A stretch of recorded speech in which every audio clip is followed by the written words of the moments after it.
Love this podcast? Support it and sponsor today. Simply head to ozcastnetwork.com for details.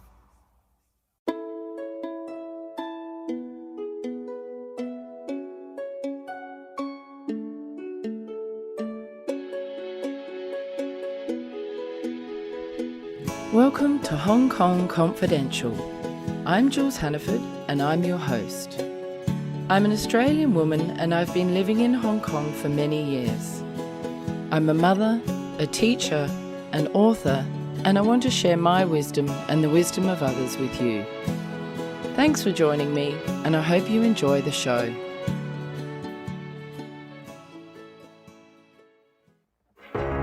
You meet someone online and there's this instant connection. It's amazing how much the two of you just seem to click. They live somewhere far away and there's some plausible reason they can't travel to meet you. They tell you they're in love with you and you feel optimistic for the first time in a long time. They have a successful career, yet somehow they need money from you to solve a short-term problem, always with the promise of paying you back. Time goes on and they need more money more urgently. You've started to see the cracks and begin to wonder whether they've been lying this whole time. All of a sudden, it hits you. You've been scammed. Fool Me Twice is the story of my mother, Jules Hannaford, a woman who was drawn into the dangerous world of sweetheart scams. After a trip overseas to meet a stranger, a dangerous altercation in a Manchester hotel room, and thousands of pounds lost for good, she's here to tell her story. Fool Me Twice, a true crime podcast, is available on Apple Podcasts, Ozcast Network, and anywhere you listen to your podcasts. Today I'm here with Nivedita Ramanujam. Hi Nivedita, thank you so much for coming to join me today. Hi Jules, thank you so much for inviting me. Nivedita, tell me a little bit about what you're doing in Hong Kong. Yes, well, I'm a psychotherapist and a hypnotherapist, and currently I'm working with MindWorks Hong Kong. So it's part of the OT&P group, and MindWorks is a dedicated mental wellness clinic, and I've been a psychotherapist and hypnotherapist for the last 22 years. Oh, fantastic. And how long have you been working in Hong Kong? I've been working in Hong Kong for 3 years now. Oh, great. And typically, what sort of work do you do with people with psychotherapy? And then we'll talk about hypnotherapy in a minute. So tell me a bit about the psychotherapy work that you do first. Right. So I help individuals who are facing issues with things like panic attacks, anxiety, depression, could be a relationship conflict, also critical illnesses to help them prepare for maybe invasive procedures. Also, if they have any phobias, fears, anxieties, as well as performance enhancement. Oh, yes. Oh, so you can make people better at their work or their sport or whatever they're doing. There are wonderful psychological tools today, yes. Oh, how interesting. Before we go on to that, I want to hear more about that. Tell me a bit about what a psychotherapist is. What do they do? A psychotherapist is a mental health professional, and we have a number of orientations and tools. And every mental health professional may have a particular niche. For example, I do anxiety and trauma and behavioral issues. You might have a relationship specialist. You might have an addiction specialist, each one specializing in different fields that they choose. Oh, that's so interesting. And so typically, what sort of therapy would you do? Would it be mostly talk therapy or CBD, or do you have, tell me about some of the tools that you use.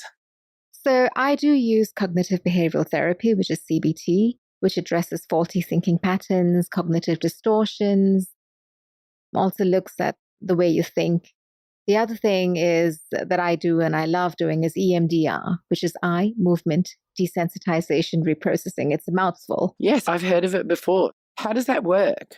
It works wonders, actually. It helps decouple the pain from the memory. So it helps you get beyond your past.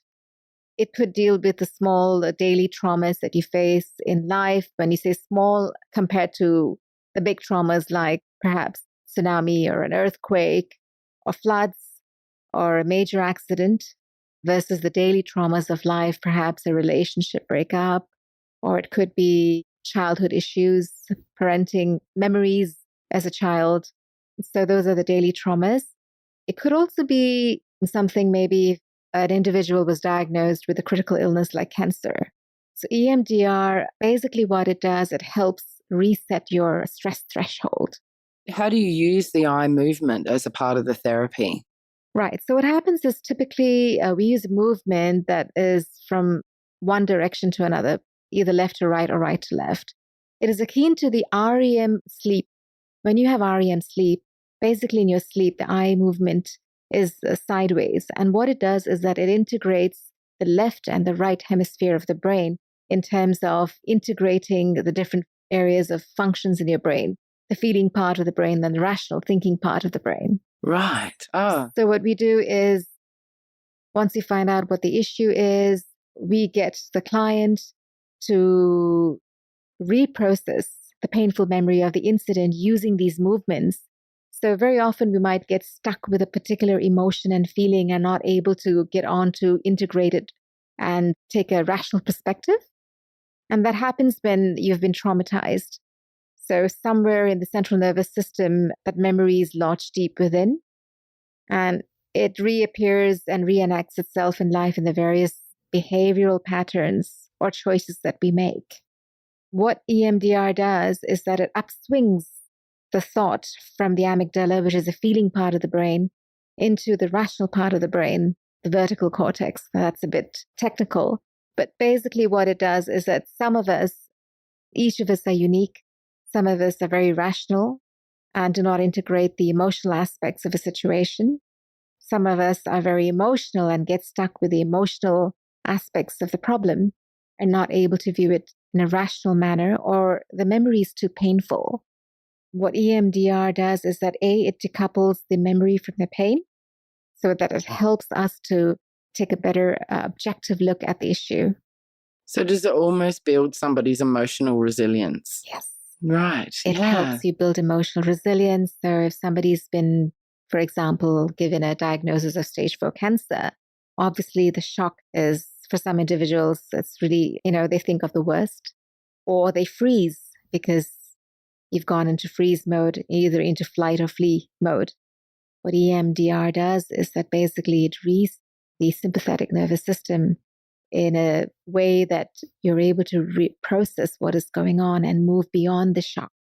So would this work well in addiction and recovery? Absolutely. Yeah, it sounds like it would be a really good way to deal with sort of drug or alcohol addiction or any kind of addiction. Absolutely. It's also very helpful in addiction issues because obviously there are emotional issues that go along with the addiction habit. And when we process painful memories, EMDR is a very quick and effective way of cutting through everything to get to the memory and reprocess all the issues. So I really wanted to focus a bit more on hypnosis in this podcast because it's not something that I've covered. In 113 podcasts, I haven't covered hypnosis, and I'm really fascinated by it. So explain for our listeners, what is hypnosis?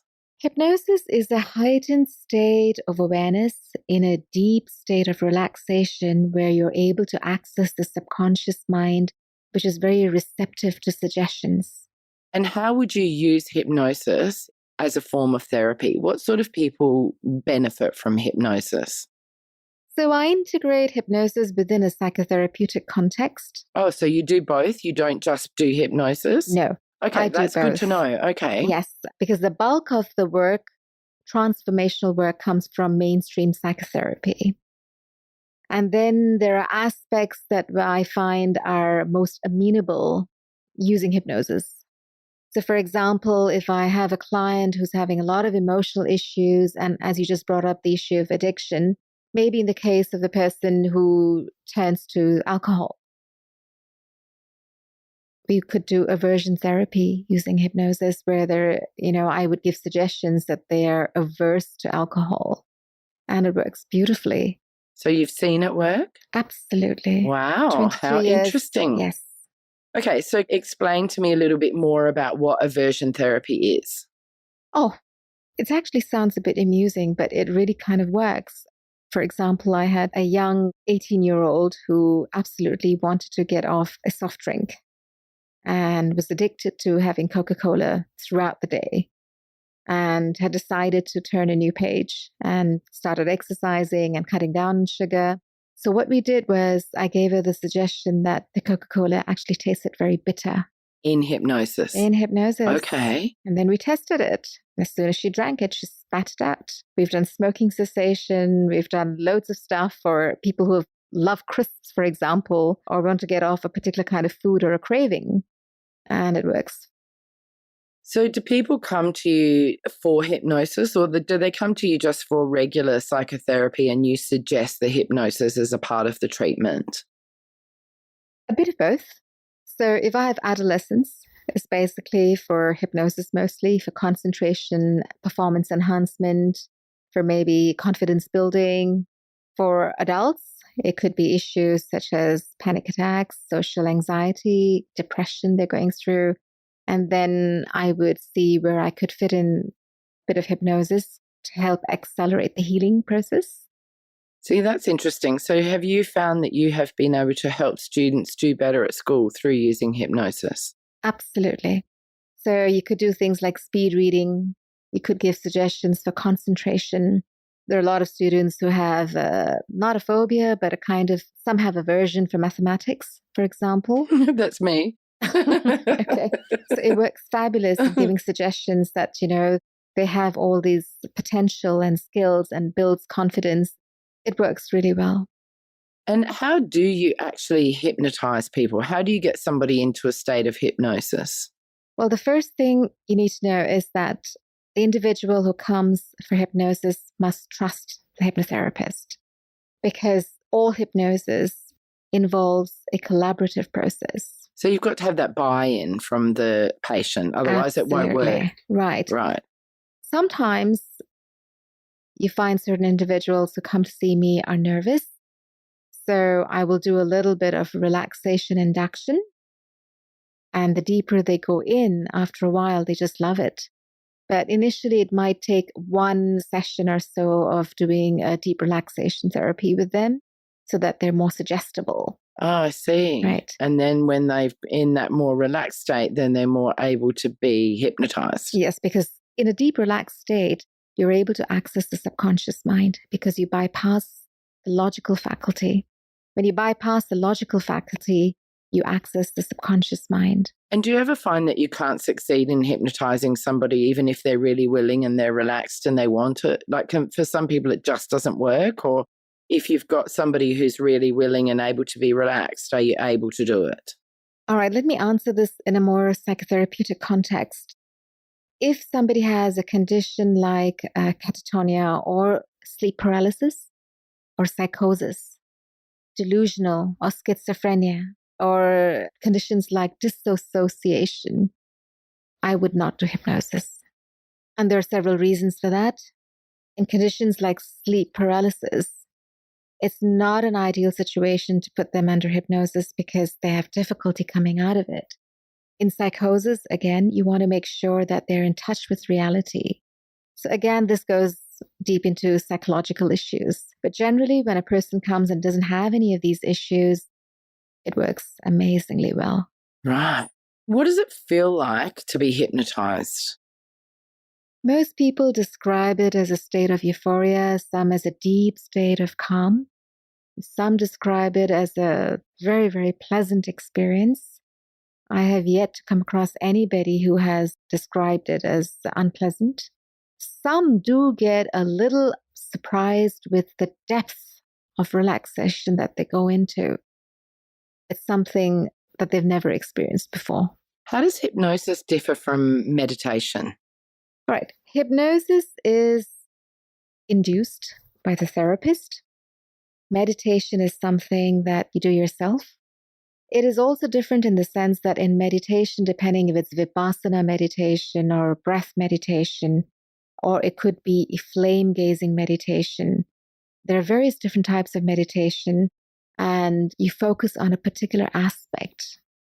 Whereas hypnosis, which is induced by the therapist, could use guided imagery, suggestions, not really focusing on the breath or anything external or internal. When you hypnotize somebody, do you speak to them and ask them to tell you things and talk to them, or are they completely relaxed and silent and then you just work through your process of guided suggestion, isn't it? Right. Yeah. So how does it work? You could use it getting responses, and generally they're in a deep state of relaxation. And if you want to get an idea of whether they have reached the destination you want to take them, whether it's basement 1 or 2 or 3 of deep relaxation, you can get them to give you a nod so you know that they have achieved the destination. So base 3 is the deepest, is it? Well, depending on the hypnotherapist, I've gone really far further. That's just basically as an example. Right, okay, but you could have, say, basement 6 is the lowest and the deepest. Again, it's important to know what they're comfortable with. So you wouldn't want to take somebody down to basement level if they have a phobia for lifts, right? So it requires understanding and knowing the limitations or, the various phobias or predilections of the person. And also that goes to show why you need to do the psychotherapy work first, so you can get to know your client, so you have a real understanding of what work you need to do and what level you can take it to. Absolutely. I'd never thought of it like that, but that makes a lot of sense. Yes. What do you say to people who say that hypnosis is mind control? I tell them that's a myth, because you can't control anyone's mind through hypnosis. As I said, all hypnosis requires consent, collaboration, and willingness on the part of the individual. And if you were to make any suggestions that were contrary to their core beliefs, they would come out of it.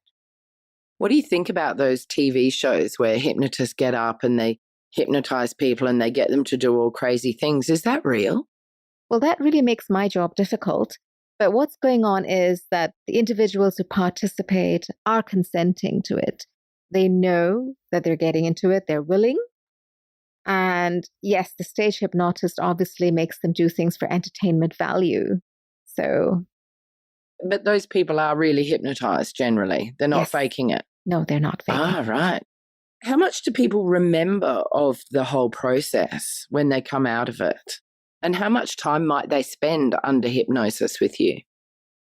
Some of them have such vivid recollections of the entire experience. They remember everything. Some of them go so deep. When they come out of it, they don't know. They've lost a sense of time and space and orientation, but they've been very suggestible. And I tell them not to worry about it, because all the suggestions will have been received and taken on board by the subconscious mind, and you can see it work. So how can somebody tell if they've actually been hypnotized? Now, this is a great question, because I've actually tried hypnosis twice. And one time it didn't work because there was so much construction and everything going on around the building, and I just didn't feel like it worked. But the other time I think it did work. I felt that deep sense of relaxation. I felt like it worked, but I'm not really sure. So how would somebody know if it worked? When you ask me that, I have 2 questions. When you say it worked, meaning being in a state of hypnosis or the results? Being in a state of hypnosis. I think I actually went for it to stop smoking, and it didn't actually work at the time. But I have since had completely stopped, and immediately, a few years later. But at the time, I didn't stop, I don't think. It was a long time ago. It was like 12 years ago or something that I did this. But I'm just saying that I actually felt like I perhaps was hypnotized, but I'm not 100% sure. And the other time, I felt like I wasn't. That's interesting. Then probably 2 things might have happened. Either there was some form of unconscious resistance or fear or whatever, or disturbance, as you say, because the therapist needs to be astute and know how to take you really deep by using a deepener if you're not really getting into it, or relaxation therapy. And the other thing is, it's interesting that you've said that you didn't stop smoking immediately, because the results should be instant. If that's the suggestion that the therapist has given. That's good to know. I didn't really even know that, whether it would be instant or not. Unless the suggestion that she gave was over time, you would be cutting down on the smoking more and more and eventually completely give up, depending on what suggestion she gave. Unfortunately, I don't really remember, but I just do remember doing it twice, and one time thinking, no, that definitely didn't work, and another time thinking maybe that worked, but I wasn't really sure. So Right. how do your clients tell you that they know that they've really been in a hypnotic state? Well, when they come out of it, you can see that it takes them a while actually to Come back to full come back function. to full Yeah. function. It takes a while for them to move. They find that their hands are numb, very heavy. And as I said, again, depends if they've gone into a light trance or they've gone into a deep, deep induction. I tend to take them at a deeper level because the work you can do is more intense. And how long might somebody stay hypnotized in the work that you're doing with them? Is it 5 minutes? Is it an hour? Wow. It would be a minimum of at least 30 minutes because I make sure that I do intense relaxation work with them to ensure that they go into it. Having said that, there are patients who have undergone surgery without anesthesia. I've heard of that. Yes. That's weird. And that's through self-hypnosis, isn't it?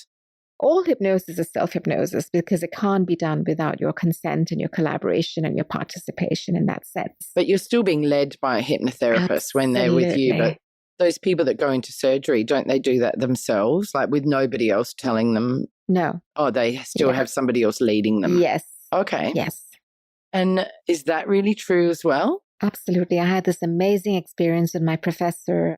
I helped this young lady who had a breast reconstructive surgery done on her. And she went so deep into it. And actually, the surgeon was just stunned because when he made the incision, there was hardly any bleeding.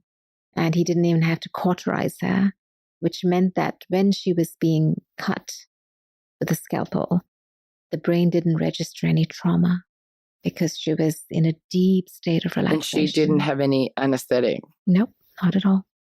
What? Absolutely. It's so weird. It's so amazing to think that that can really, really happen. But it just goes to show the power of the mind.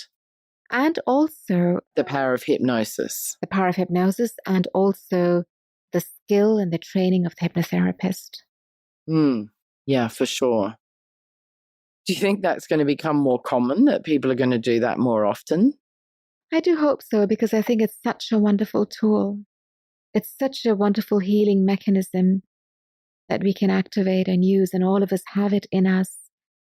It's a fantastic way to elevate or accelerate, rather, in many spheres of your life, whether it's performance, whether it's concentration, whether it's calm, even things like procrastination, getting more clarity.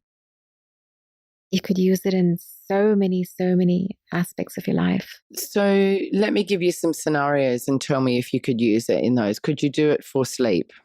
Absolutely. Weight loss? Yes. Health and fitness? Absolutely. Anxiety attacks, panic attacks? Absolutely. Wow. But again, panic attacks, I would not do hypnosis alone. Psychotherapy is a must, because you might be able to do the symptomatic management through hypnosis, but the triggers, the deeper issues that have ended up in panic attacks, if you don't tackle those, then you might end up having other types of symptoms. I guess you really have to do the psychotherapy with things like anxiety, panic attack, any sort of serious mental health issue. Serious mental health issue, absolutely. You need to use psychotherapeutic interventions. But I also see individuals that come to see me to gain clarity about maybe career switches, decisions, issues. Relationship choices and things like that as well. Right. So by going through the hypnosis process, you can help them to access almost like their decision-making center, or get a greater understanding of how they're feeling and what they need and what they want for the future. That I would use psychotherapy. Right. Probably CBT, mindfulness, talk therapy, even psychodynamics, unconscious defense mechanisms and all of that. And then once they've decided and worked through what these issues are, and perhaps they want to maximize in terms of the decisions that they've taken, or For example, is it like when they make the decision, then you help them to be more successful or to be able to execute well? Yes, action-oriented. Yeah, action-oriented. Yes. Yeah. Okay, So I get that's it. when I would then, in that context, introduce hypnosis. What's the difference between self-hypnosis, guided imagery, and creative visualization? So guided imagery is something that I would say is a subset of hypnosis and can be used during hypnosis. So the therapist might include some beautiful imagery to help the client relax even deeper and also concentrate more. Guided imagery also, one can do it by oneself if there is a recording or a tape. But creative visualization generally is something that you would do yourself. That makes sense. And the guided imagery could be like visualizing yourself winning the award or being at the end of the race or getting the job and things like that, so that people can sort of get in a positive mindset for whatever they're sort of looking towards in the future. Absolutely. You could see yourself healing from a certain illness, achieving a certain goal. At the same time, the guided imagery could help you go deeper into deeper relaxation. For example, one of the imageries that I love to use is helping the individual visualize himself as a beautiful eagle perched on a tree where the roots go deep into the earth and the flowers are rubies and the leaves are emeralds. It's a very beautiful, vivid imagery, but it's beautiful because it's colorful and it's vibrant. Again, depending whether they are going through depression, I would use that sort of imagery. If it's somebody who has anxiety, then the imagery that I would use is one of nature and calm and water and springs and the sounds. So again, depending if the person is auditory, kinesthetic, visual, I would then use the script that is most suitable to their requirements. Do you establish these kind of learning styles as well before you would go into any sort of hypnotherapy kind of practice? I think any skilled therapist needs to do that. Do you do that by doing a little test? Or you just talk about what do you like, what do you do, and you learn from them explaining how they sort of operate in the workplace or at school? Well, at this stage, I already have my designed questionnaire, so I know exactly what I'm looking for. And once I go through that, I know exactly what would work best for them. How much do you think your voice plays a role in being able to hypnotize someone well? Because you've got a beautiful voice. You've got such a lovely, buttery, calm, very, very nice voice. Like I could see that I could be very drawn in by that voice. How much do you think that plays a role in you being able to hypnotize somebody? I think that's essential. At the moment, I'm having a conversation with you, so I have a different tonality, a different tone. But under hypnosis, my tone changes. I think your tone now is very hypnotic. Thank you. I do. It's a lovely voice. Like I was just sitting here thinking, oh, I could definitely listen to that voice, to make me sort of relax and get into a hypnotic state. So I can imagine somebody with a very grating voice or a difficult voice to listen to might be hard to then hypnotize people because it would be hard to relax, perhaps. Have you ever thought about that? Absolutely. I have actually heard some hypnotic inductions where I've really been uncomfortable. It doesn't sound like a soothing voice. Now, voice tonality needs to change depending on what suggestion you're giving. Wow. So how do you work that out? And tell me a little bit about the tones that you might use. Okay, so if I'm going to do a performance enhancement hypnotic induction, then obviously my voice is going to be a little more upbeat. It's going to be more directive. It's going to be more instructive. It's going to be firm and assertive.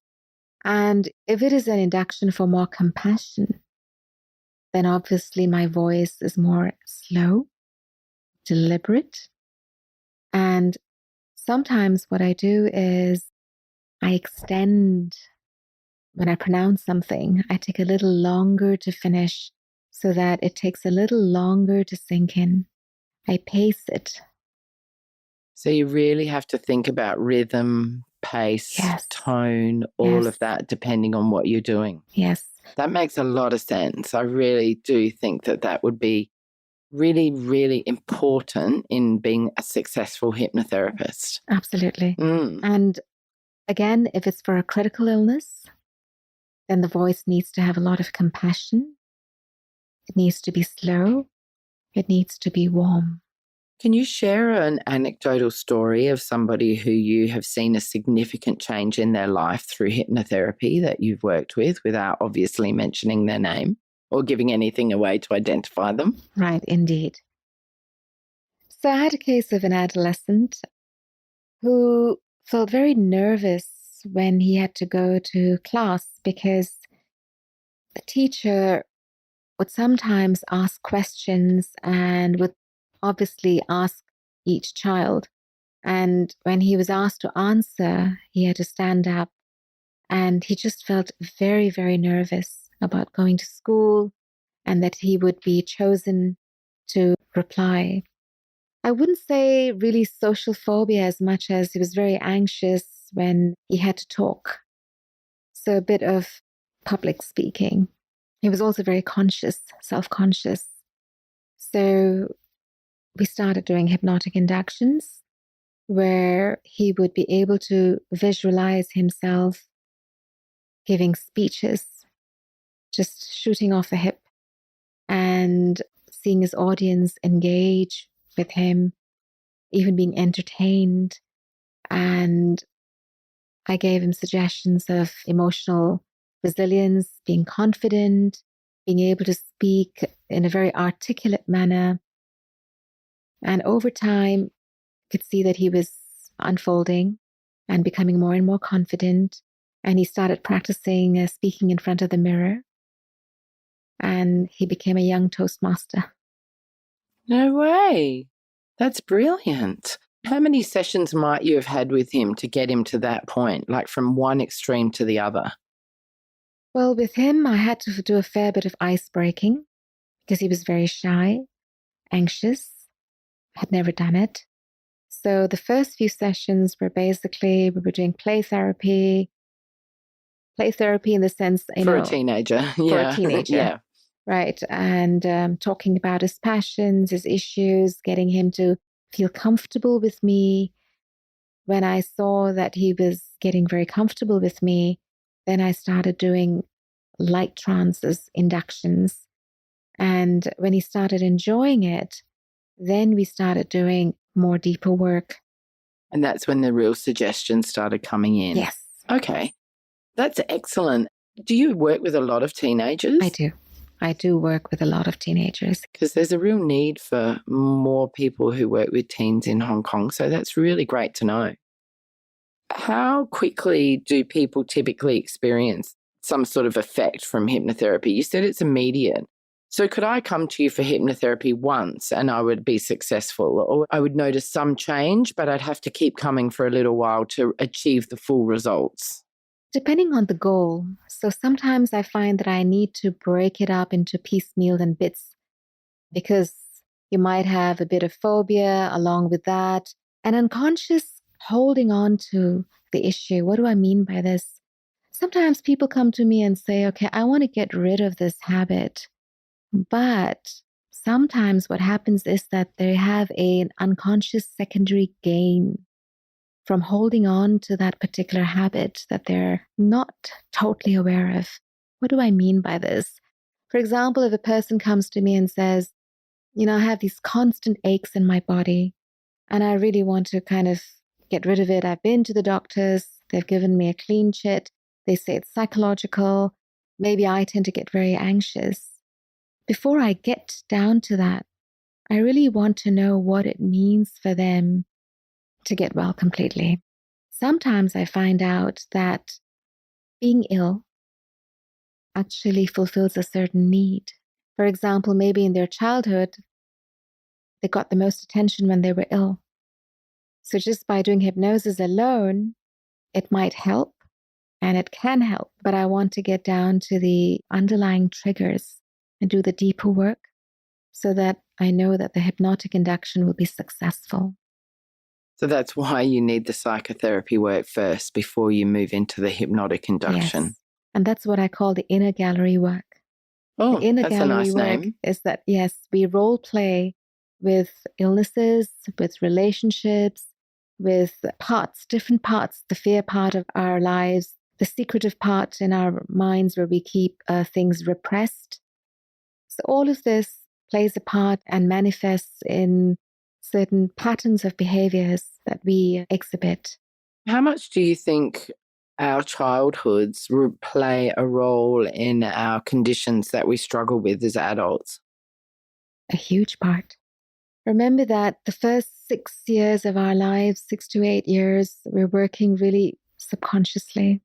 It's after that the intellectual and the logical faculty that develops, the reasoning faculty.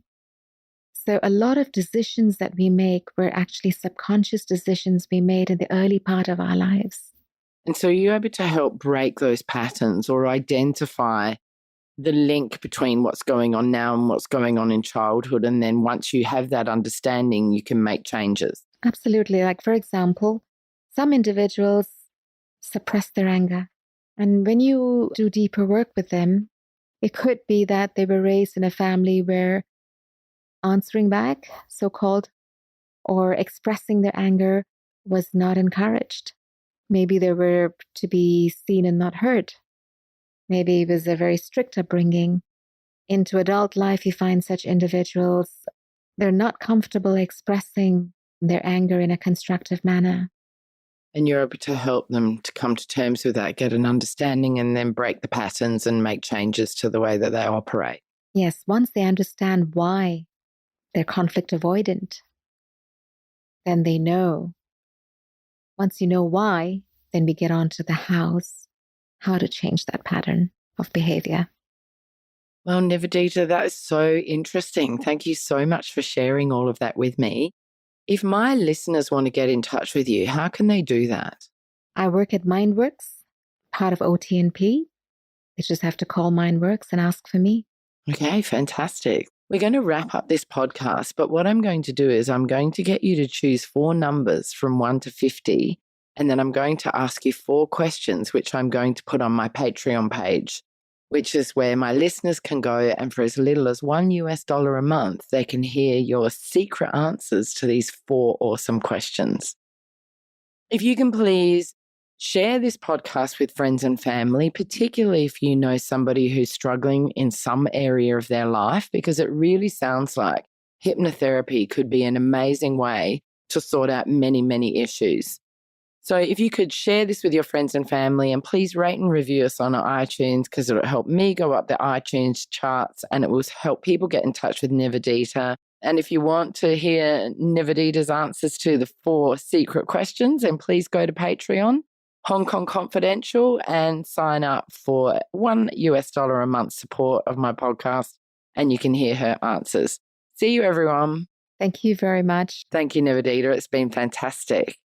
Hi, Confidants. I want to tell you about my Patreon page.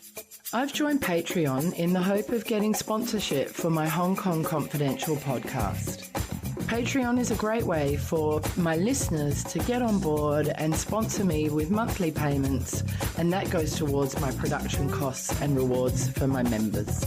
If you're interested in checking out my Patreon page, please go to patreon.com and search up Jules Hannaford or Hong Kong Confidential. I would really appreciate you visiting my page.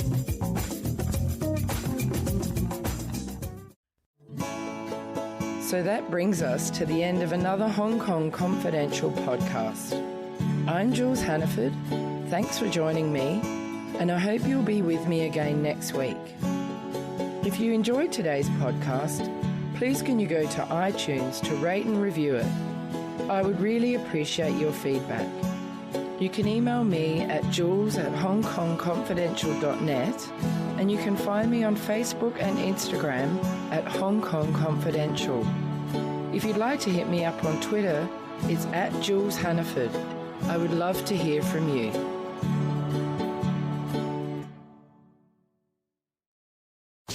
Love this podcast?